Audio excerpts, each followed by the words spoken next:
Disney and the state of Florida could be heading for war. Some thought they took a beating with the new Reedy Creek agreement at Walt Disney World, but it turns out Disney had an ace up their sleeve. And now the Florida legislature is ready to take Disney to court. What did Disney do? Will it work? Who's got the upper hand? We'll talk about that next and finish with our thoughts on how this will end, both for Disney and for Ron DeSantis and the state of Florida. Now, this war that we're talking about between Disney and the state of Florida concerns the Reedy Creek Improvement District, a special district that gives Disney the power to essentially run its own city, free of interference from the county or state. Disney can build whatever it wants, whenever it wants, however it wants. They also run all of the city infrastructure, local police, local fire, road maintenance. Well, actually, at least they did. Florida Governor Ron DeSantis has been waging sort of a personal battle with Disney ever since they entered into the conversation about the Parental Rights and Education Act, also known as the Don't Say Gay bill in the media.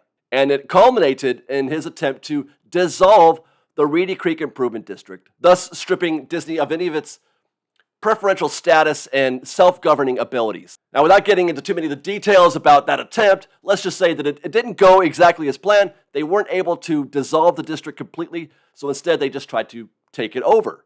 Legislation was passed in February that allowed DeSantis to install his own board, thus having direct oversight of the district while also updating some of its guidance. Reedy Creek had thus become the Central Florida Tourism Oversight District. At the time, I called this a win for Disney and for Bob Iger, mostly because the state's goal was to, in fact, dissolve the Reedy Creek district completely, to just do away with it. They did not dissolve that district. In fact, Disney retained quite a bit of their independence that they had from their previous agreement. Lots of people disagreed with this, thinking that the state had won that fight, mostly because of the fact that DeSantis was now able to appoint his own board members. Many also noted Disney's response to the bill, or the lack of it.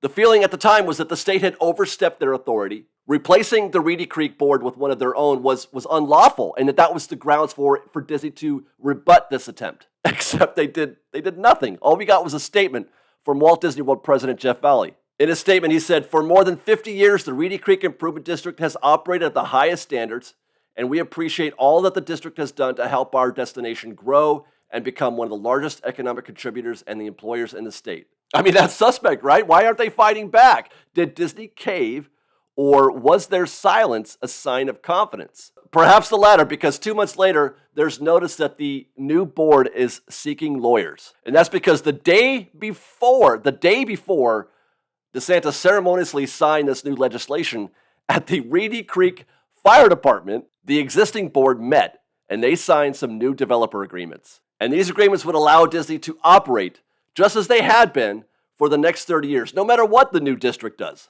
Disney invoked an obscure property law known as Rule Against Perpetuities, setting the date for, and I quote, this is a quote from the new agreement, 21 years after the death of the last survivor of the descendants of King Charles III, King of England, living as of the date of this declaration. Now, I have no idea what this business is about the King of England, other than to say that, as I understand it, there's a rule. You can't just make a law and have it last forever. It has to be tied to something. There has to be an expiration, and you can attribute it, you can attach it to the life of a person, i.e. the descendant of King of England. But in a nutshell, what it also means is that there's nothing that the new board, the new district can do about it. And by the way, that's not just according to interested observers and armchair pundits. The actual board members stated as much in a hearing held on this matter just a couple days ago. This essentially makes Disney the government. This board loses, for practical purposes, the majority of its ability to do anything beyond maintain the roads and maintain basic infrastructure. Disney responded. All agreements signed by Disney and the district were appropriate and were discussed and approved in open, noticed public forums in compliance with Florida's government in the Sunshine Law. In other words, Disney was completely open about it. They did not do this in secret or in private. They announced their intention to hold these hearings. They held the hearings in public. All were invited to attend and speak and comment. They voted on it and everything, all in open, all right under the nose of the current, the new district board. And nobody noticed. Not before and not after. It took almost 2 months for this to come up. Now, it should be noted that these new agreements essentially allow Disney to operate the same as it has for decades. Note also that these new agreements give us a glimpse at what Disney might be up to in those next 30 years. 1 new major theme park, 2 new minor theme parks, 14,000 more hotel rooms, which is a lot, mind you, plus more office, retail, and restaurant space. Now, it's not a guarantee that they will do those things. These agreements are just giving Disney the ability to do those if they choose. So, the language in the new agreement basically makes it impossible for the new board to conduct any of their oversight.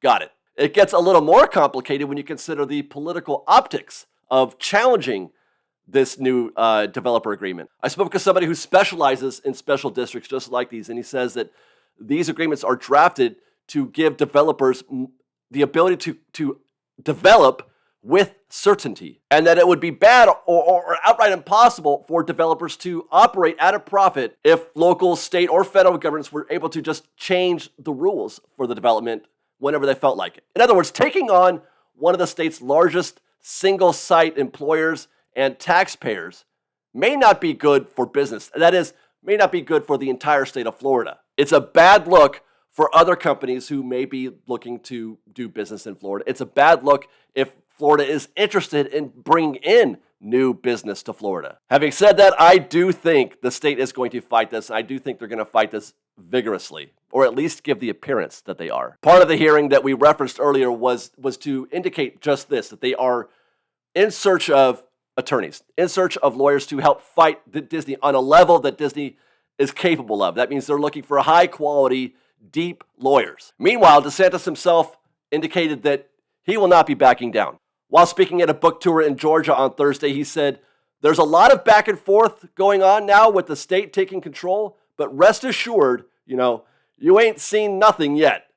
There's more to come in that regard." Now, on one hand, I believe him because he has proven himself to be something of a political pit bull. He is a man with apparent conviction. On the other hand, how many times have we heard recently that you ain't seen nothing yet, or the truth will be revealed, or this is just the beginning, only for literally nothing to happen? Makes the argument that this is just political theater a little bit more likely. For what it's worth, I think both sides want this to go on and on. Disney gets to keep operating business as usual, while DeSantis is getting opportunities to show that he's fighting big business. It's good for his campaign. So, what's next? Well, this is where I feel like the state of Florida is going to find itself in something of a no-win situation. Let me say first that I am by no means a lawyer or any kind of political expert. These are just my informed opinions based on having conversations with people who are smarter than me and know more than I do. But I believe that one of 3 things is going to happen, and I feel like all 3 of those situations favor Disney to a degree.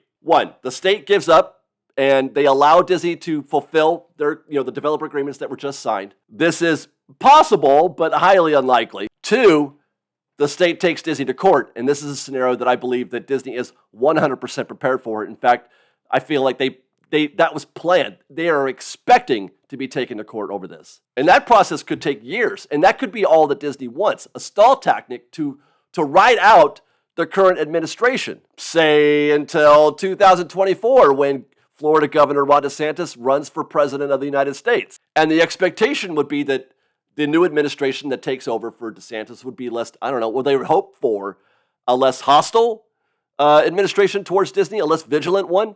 And by the way, that's also assuming that the state could actually win this fight, which some suggest that they could. But winning this case may require the state to actually dissolve the Reedy Creek or the new special district. That brings us to option 3, where the state does try to do just that, which would also be a very bad result for the state of Florida, which could also be Disney's endgame.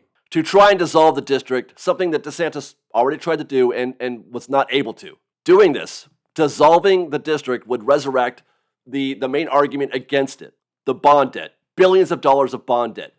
All that debt that Disney is currently responsible for and paying, that debt obligation would be transferred to whoever takes over the district, whoever takes over that area. So if they're dissolving that area, if they are removing Disney from the equation, then the local governments have to take over. The state or the counties would have to be responsible for billions of dollars in bond debt. They would definitely, absolutely pass that debt on to the taxpayers via, real estate taxes of some kind. This is something that DeSantis already addressed. He said that taxpayers would not have to be responsible for that, and that's why they chose not to completely dissolve it. That's why they gave it the appearance that they dissolved the district, but they actually didn't. It says exactly that in the new guidance, that the district is not dissolved. It's just been renamed with new guidance. Meanwhile, it would expose the state's possibly unlawful attempt to take over the district in the first place. In a case like this, people who have standing in court are the actual property owners. Property owners of the Reedy Creek district who are negatively affected by these new developer agreements, of which there are none, because the property owners in this case are Disney. Meanwhile, in installing the new board, the state of Florida has essentially violated the rights of the property owners by taking away their right to vote. This was the argument that many people thought that Disney would make when the bill was first drafted back in February, that Disney would take the state to court over the loss of property owners' rights. So, for Disney's part, my prediction is that they will prevail, of course. No matter what path the state of Florida takes, they all are in favor of Disney. It's just a question of degree of how favorable they are. For the state's part, and specifically Ron DeSantis, as mentioned earlier, that first option is probably out of the question because it would require them to lose a little face in public and politically. It's a very strong move that Disney made, a very powerful move. And to do nothing would demonstrate, that they have basically caved, that they demonstrate weakness. And that's bad politically, especially, again, as I mentioned, DeSantis is probably going to run for president in 2024. You don't want that running up to the election. Therefore, I think the most likely scenario is for the state to play this out for a little while. DeSantis continues to fight right up until he leaves office. And then everything kind of fades away and it's business as usual at Walt Disney World. As for Fresh Baked, I find this to be one of the most fascinating stories that I have covered ever. And I look forward to seeing how things play out over the next couple of years because it's going to be a while. We're going to get more to cover here in the next 2, 3, 4 years. Stay tuned. And then follow us on Instagram at _FreshBaked, on Twitter at FreshBakedDisney, that's fresh with no E, and on TikTok at FreshBakedDisney. If you like our show and want to show you support, please do consider joining our Patreon campaign at patreon.com/FreshBaked. Otherwise, thanks again for watching, everybody. We love you. Be safe out there. Be kind to one another. Fresh Baked.